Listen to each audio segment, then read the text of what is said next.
नमस्कार दोस्तों, previous year questions जो हम रिवाइज कर रहे हैं, तो आज हमारे अगले 5 प्रश्न ये हैं और ये 2020 के प्रश्न चल रहे हैं। तो पहला क्वेश्चन है हमारा, among the following which one is the least water efficient crop. मतलब कुल मिला के ये है कि पानी सबसे ज़्यादा जो है कम उपयोग कौन सी फसल कर पाती है। तो देखिए, जो कम पानी वाले क्षेत्रों में होगी वो तो पानी का भरपूर उपयोग करेगी, कम पानी में ही अच्छे से उग जाती है। तो पर्ल मिलेट, रेड ग्राम, सनफ्लावर, इनको जो है ये मतलब पानी की उपयोगिता अच्छी खासी कर लेते हैं, जबकि शुगर केन जो है ये पानी की उपयोगिता उतनी अच्छी नहीं कर पाता। लीस्ट वाटर एफिशिएंट क्रॉप है शुगर केन। तो ये ध्यान रखिएगा, इसका आंसर ए है। Consider the following statements. In the tropical zone the western sections of the oceans are warmer than the eastern sections owing to the influence of trade winds. दूसरा है, in the temperate zone westerlies make the eastern sections of oceans warmer than the western sections. तो सोचिए इसके बारे में और सोच के बताइए इसका आंसर क्या होगा। कि जो व्यापारिक हवाएं हैं उनके प्रभाव से जो पश्चिमी हिस्सा है सागर का, तो पश्चिमी हिस्सा सागर का गर्म होता है, और जबकि जो टेम्परेट जोन है तो उसमें जो पछुआ हवाएं चलती हैं, उन पछुआ हवाओं की वजह से पूर्वी हिस्सा जो है वो गर्म होता है पश्चिमी हिस्से की अपेक्षा। तो आंसर इसका देख लीजिए आप, दोनों ही कथन जो है सही है। उसके बाद आप देखिए, ये ज्योग्राफी का क्वेश्चन है, कॉन्सेप्चुअल है, देख लीजिएगा आप लोग। 11वां, in the context of India's preparation for climate smart agriculture consider the following statement. पहला स्टेटमेंट है, the climate smart village approach in India is a part of project led by the climate change agriculture and food security and international research programme. तो ये पहला statement सही है, ये उस समय करंट अफेयर्स से रहा था क्वेश्चन। दूसरा है, देखिए दूसरा जो है ये तो सिंपली आप समझ सकते हैं थोड़ा सा। The project of CCAFS is carried out under consultative group on international agricultural research headquartered in France. और तीसरा है, the international crops research institute for semi arid tropics ICRISAT, इसके बारे में आपको पता होगा, ये हैदराबाद में है। In India is one of the CGIAR research centres. तो इंटरनेशनल एग्रीकल्चरल रिसर्च जो है इसका हेडक्वार्टर फ्रांस में, लेकिन इंडिया में जो है ये अपने रिसर्च सेंटर के तौर पे ICRISAT को इस्तेमाल करता है। तो दूसरा तीसरा भी सही है, इसमें स्टेटमेंट पहला भी सही है। तो इस तरीके से इसके तीनों कथन जो है सही ही थे। उसके बाद आते हैं हम लोग, what are the advantages of fertigation in agriculture. Fertigation का मतलब समझ लीजिए आप, फर्टिगेशन का मतलब ये है कि जैसे एक तो होता है कि डायरेक्ट खेत में खाद फेंक दी, दूसरा पानी में मिक्स करके जो है पोषक तत्वों को अगर आप पेड़ों को देते हैं, तो केवल जड़ जड़ पे अगर सीधा मारेंगे तो क्या है कि ज़्यादा इफ़िशियंट तरीके से काम करता है और कम मतलब फर्टिलाइज़र यूज किया जाता है। तो पोषक तत्वों की मात्रा कम इस्तेमाल होती है, लेकिन पोषण जो है अच्छे से हो जाता है। आगे इसकी डिटेल में भी हमने इसको दे रखा है। तो पहला है, controlling the alkalinity of irrigation water is possible. दूसरा है, efficient application of rock phosphate and all other phosphatic fertilizers is possible. तीसरा है, increased availability of nutrients to plant is possible. और चौथा है, reduction in the leaching of chemical nutrients is possible. तो आपको बताना है इनमें से फर्टिगेशन इन एग्रीकल्चर के क्या क्या फ़ायदे हैं। तो देख लीजिए, इसका आंसर जो है सी है, 134। इसमें जो दूसरा स्टेटमेंट, इसको देखिए, अभी जो रॉक फॉस्फेट को लेके दे रखा है, तो फर्टिगेशन में जो है फॉस्फेट का इस्तेमाल नहीं किया जाता है। बाकी अभी आप आगे देखेंगे कि फॉस्फेटिक फर्टिलाइज़र्स को इस्तेमाल क्यों नहीं करते हैं। आप देखिए नीचे जो फर्टिगेशन का डिटेल हमने दे रखा है। Fertigation is a method of fertiliser application in which fertiliser is incorporated within the irrigation water by the drip system. In this system fertiliser solution is distributed evenly in irrigation. The availability of nutrients is very high, therefore the efficiency is more. In this method, liquid fertilizer as well as water soluble fertilizers are used. Means दोनों तरीके के fertilisers का use कर लिया जाता है. By this method fertiliser use efficiency is increase from 80 to 90%। 80 से 90% तक जो है फर्टिलाइज़र यूज इफ़िशियंसी बढ़ जाती है। उसके बाद आप देख लीजिए एडवांटेजेस ऑफ फर्टिगेशन क्या क्या है। Nutrients and water are supplied near the active root zone, सीधे जड़ों के पास जाता है through fertigation which results in greater absorption by the crops. Means जड़ों के पास सीधा आप मारेंगे तो जड़ें जो है अच्छे से सीधे अवशोषित कर लेंगी उसको। दूसरा फ़ायदा है as water and fertiliser are supplied evenly to all the crops through fertigation there is possibility for getting 25 to 50% higher yield, उत्पादन भी ज़्यादा होने की संभावना रहती है। तीसरा fertiliser use efficiency through fertigation ranges between 80 to 90% बढ़ जाता है, ठीक है, which helps to save a minimum of 25% of nutrients, जिससे न्यूट्रिएंट्स की बचत हो जाती है। By this way along with less amount of water and saving of fertiliser time labour and energy use is also reduce substantially. Means time labour और energy भी reduce हो जाती है लगने वाली। Water saving yield and profit under drip and drip fertigation systems. उसके बाद जो फर्टिलाइज़र यूज किए जाते हैं इनको देख लीजिए आप। Urea, potash and highly water soluble fertilisers are available for applying through fertigation. तो यूरिया, पोटास और जो हाईली वाटर सॉल्युबल, ये जो पानी में घुल जाने वाले फर्टिलाइजर्स होते हैं उनका इस्तेमाल किया जाता है। और application of super phosphorus through fertigation must be avoided. ये देख लीजिए जो सुपर फास्फोरस है इसका उपयोग जो है वो अवॉइड किया जाता है, ये बात याद रखिएगा। सुपर फास्फोरस तो वही ऊपर जो स्टेटमेंट था दूसरा रॉक फॉस्फेट, वो यूज़ नहीं कर सकते इसमें। As it makes precipitation of phosphate salts, क्योंकि फॉस्फेट सॉल्ट का प्रेसिपिटेशन बन जाएगा तो फिर एल्कलिनिटी जो है सॉइल की बढ़ जाएगी। Thus phosphoric acid is more suitable for fertigation as it is available in liquid form.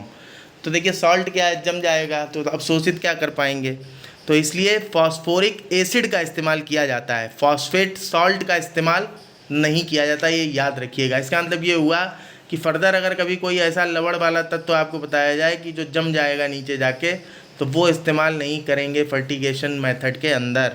उसके बाद आप देख लीजिए special fertilizers like mono ammonium phosphate, polyfeed यानी nitrogen, phosphorus, potassium, multi K nitrogen and potassium, potassium sulphate are highly suitable for fertigation as they are highly soluble in water. मतलब आप समझ रहे होंगे कौन कौन, नाइट्रोजन, फास्फोरस, पोटेशियम, सल्फ़र, ये water में जो है सॉल्युबल होते हैं, तो इसलिए इनका इस्तेमाल किया जा सकता है। इसके अलावा आप देखिए ferrous, manganese, zinc, copper, boron और मोलिब्डेनम, इनको भी जो है स्पेशल फर्टिलाइजर्स के तौर पे इस्तेमाल कर सकते हैं। ये एक्चुअल में माइक्रो न्यूट्रिएंट्स का काम करते हैं। उसके बाद कॉमनली आप देख लीजिए जो जो यूज किए जाते हैं। अब आप देख रहे होंगे ऊपर रॉक फॉस्फेट यूज़ नहीं किया जाता, बाकी यहाँ पे जो फॉस्फेट वगैरह हैं वो यूज़ किए जा रहे हैं। जैसे fertilisers commonly used in fertigation, ammonium nitrate, ammonium sulphate, urea, mono ammonium phosphate, di ammonium phosphate, potassium chloride, potassium nitrate, potassium sulphate, mono potassium phosphate, phosphoric acid, तो ये सारी चीज़ें जो है फर्टिगेशन में इस्तेमाल की जाती हैं। उसके बाद ये फर्टिगेशन के टाइप हैं, जैसे जिसमें नाइट्रोजन हो जिस चीज़ में तो वो एन फर्टिगेशन हो गया, जिसमें फास्फोरस का सेक्टर होगा वो पी फर्टिगेशन हो गया। तो इनको आप जो है पॉज करके एक बार पढ़ लीजिएगा। पोटेशियम होगा तो के फर्टिगेशन हो गया। माइक्रो न्यूट्रिएंट्स अभी आपको ऊपर बता ही दिया, ferrous, manganese, zinc, copper, boron, molybdenum. फिर फर्टिगेशन इक्विपमेंट्स में तो आप जान ही रहे हैं, वो पीठ पे टांग के जो है जिसमें पानी मतलब उसमें जो है घोल बना के फिर उसको छिड़का जाता है। और economics of drip irrigation system तो ऊपर हम लोग काफ़ी बात कर चुके हैं, पर फिर भी देख लीजिए। The initial investment in drip irrigation system is mainly depends upon the spacing of crops. फसलों के बीच में कितनी स्पेसिंग है इस पर जो है डिपेंड करता है initial investment drip irrigation system में। Initial cost will be almost 20 to 25,000 rupees per hectare for wider spacing crops such as coconut, mango, grapes and for orchard crops. यानी जो बाग वगैरह में लगाई जाती फसलें जिनमें पेड़ दूर दूर होते हैं तो उसमें पर हेक्टेयर जो है 20 से 25,000 की लागत आती है। जबकि initial cost is approximately 50 to 70,000 rupees per hectare for close spacing, जो पास वाली मतलब जिनमें पेड़ पास पास होंगे, पौधे पास पास होंगे, उसमें लागत ज़्यादा आती है। ये बात याद रखिएगा कि जब पेड़ दूर दूर होते हैं तो लागत कम आती है, जब पेड़ पास पास होते हैं तो लागत ज़्यादा आती है। पेड़ पास पास होंगे तो ऑब्वियसली पेड़ ज़्यादा होंगे तो लागत ज़्यादा आएगी, ऐसे याद रख लीजिए आप। तो जो क्लोज स्पेसिंग क्रॉप्स हैं उनके नाम भी देख लीजिए आप। शुगर केन, बनाना। अब ये बनाना में कन्फ्यूजन कभी हो सकता है कि केले के पेड़ जो है दूर दूर रहते हैं, आप ऐसा सोच सकते हो। तो बनाना जो है वो क्लोज स्पेसिंग क्रॉप्स में है, इसमें लागत ज़्यादा आएगी। Papaya, mulberry, turmeric, tapioca, vegetables and flower crops, तो ये जो क्रॉप्स हैं इनमें लागत ज़्यादा आती है। उसके बाद आप देखिए पूछा था फॉलोइंग मिनरल्स के बारे में कि इसमें से कौन कौन मेजर मिनरल्स हैं। तो इसमें आप देख लीजिए कि बेंटोनाइट को छोड़ के बाकी सभी जो है वो मेजर मिनरल्स हैं। तो आंसर इसका होगा 2, 3, 4। उसके बाद आप देख लीजिए मेजर मिनरल्स कौन कौन से हैं। तो आयरन ओर है, कोल है, लाइमस्टोन है, डायमंड है, क्रोमाइट है, मीका है। अच्छा, मीका जो है इसको माइनर मिनरल्स में भी आइडेंटिफाई किया है मिनिस्ट्री ऑफ माइंस ने, ये बात ध्यान रखिएगा। इसमें आपको कुछ वो जो मतलब कुछ मिनरल्स ऐसे मिलेंगे जिनको दोनों जगह मिल जाएंगे, मेजर में भी हैं माइनर में भी हैं। माइनर में वैसे खास तौर से वो मिनरल्स रहते हैं जो आप समझ रहे होगे जैसे मिट्टी, रेत, मोहरम, सिंपली जो है बिना खान वान खोदे ऐसे ही निकाल लिए जाते हैं। पर उनमें भी कुछ नाम ऐसे हैं जो जनरल आपने नहीं सुने होंगे। जैसे घर वगैरह जब बनता है तो उसमें जो चीज़ें इस्तेमाल होती हैं वो माइनर मिनरल्स में ही आती हैं मैक्सिमम। अब भारी भरकम चीज़ें छोड़ दीजिएगा आप, ऐसा नहीं कि आयरन ओर को भी जो है अगर कोई स्टील इस्तेमाल कर रहा है तो उसको आप माइनर में शामिल कर लो। मीन्स जो रेत, मोहरम, गिट्टी, पत्थर, ये सब चीज़ें हैं, बोल्डर, ये सब माइनर मिनरल्स में ही आता है। तो मेजर मिनरल्स आप देख लीजिए iron ore, coal, limestone, diamond, chromite, mica, dolomite, lead, tungsten, uranium, lignite, barite, copper, manganese, gold, bauxite, zinc, iron, chromite, kyanite और सिल्मेनाइट। तो आप देख रहे थे कि क्रोमाइट, काइनाइट और सिल्मेनाइट ये ऑप्शन में ऊपर दे रखे थे। उसके बाद में जो माइनर मिनरल्स हैं तो इनकी लंबी लिस्ट है। तो एक तो आप ये देख रहे होंगे जो घर वगैरह में यूज़ किए जाते हैं, जैसे बिल्डिंग मटेरियल, मोरम, ब्रिक अर्थ, फुलर्स अर्थ, बेंटोनाइट। अब ये बेंटोनाइट जो है एक थोड़ा अलग था, ये ऊपर ऑप्शन में दिया हुआ था। रेह मट्टी, marble, stone use for making house hold utensils. तो ये नॉर्मल चीज़ें हैं। लेकिन इसके बाद जो ऐसा है कि जो माइंस है, मिनिस्ट्री ऑफ माइंस के अंदर 2 एक्ट ऐसे हैं जो रेगुलेट करते हैं पूरे माइनिंग के प्रोसेस को, जिसमें से एक जो है वो 1957 का एक्ट है। तो 1957 के एक्ट के अंदर ही जो है 2015 में गवर्नमेंट ने 31 माइनर मिनरल्स को और आइडेंटिफाई किया। तो वो माइनर मिनरल्स ये हैं, देख लीजिए, एगेट, बॉल क्ले, बैराइट्स। बैराइट्स आपने देखा होगा ऊपर जो है उनमें भी था, मेजर मिनरल्स में भी। Calcareous sand, calcite, chalk, china, clay, corundum, diaspore, dolomite. अब डोलोमाइट भी आप देख रहे थे ऊपर था, पर इसको यहाँ जो है माइनर मिनरल्स में भी जो आइडेंटिफाई किया है इन्होंने। ड्यूनाइट या pyroxenite, felsite, feldspar, fire clay, fuchsite, quartzite, gypsum, jasper, kaolin, laterite. देखिए आपसे जब भी पूछे जाएंगे तो ऐसे ही पूछे जाएंगे जो सिंपल मतलब आपको होंगे, जैसे काओलिन है, लेटेराइट है, जिप्सम है, फेल्सपार है, फेल्साइट है। ऐसा नहीं पूछेंगे जो थोड़ा ज़्यादा अजीब सा लग रहा हो आपको, या फिर आप जब सारा देख लेंगे एक बार ना तो आपको याद भी आ जाएगा उस समय वहाँ। लाइम कंकड़, मीका, मीका देखिए यहाँ पे है, ochre, pyrophyllite, quartz, quartzite, sand, shale, silica sand, slate, steatite, talc या soapstone. Talc means powder पिसा हुआ एक तरीके से। उसके बाद एक कमेटी बनाई गई थी, उसको ये चीज़ ध्यान रखिएगा कि क्रिटिकल मिनरल्स के तौर पे इसने जो है कुछ जो मिनरल्स हैं उनको आइडेंटिफाई किया। तो क्रिटिकल मिनरल्स को आप ज़रूर याद रखिएगा। ये देख लीजिए इसमें जो है 30 क्रिटिकल मिनरल की पहचान की उसने।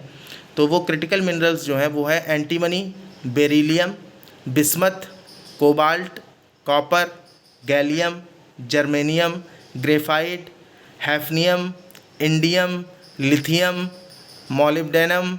अब मॉलिब्डेनम आपने देखा होगा कि क्या था, मॉलिब्डेनम जो है माइक्रो न्यूट्रिएंट में इस्तेमाल होता है खेती में। Niobium, nickel, phosphorus, potash, titanium, tungsten and rare earth elements. तो इतने जो है ये क्रिटिकल मिनरल्स में शामिल किए गए हैं।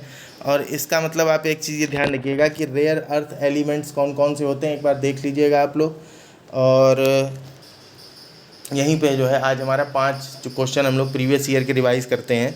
तो वो वीडियो यहीं पे समाप्त होता है। अगर आपको जो है वीडियो से बेनिफिट हो रहा है तो आप अपने दोस्तों को भी रिकमेंड कर सकते हैं और चैनल को आप सब्सक्राइब भी कर सकते हैं अगर आपके लिए उपयोगी है तो।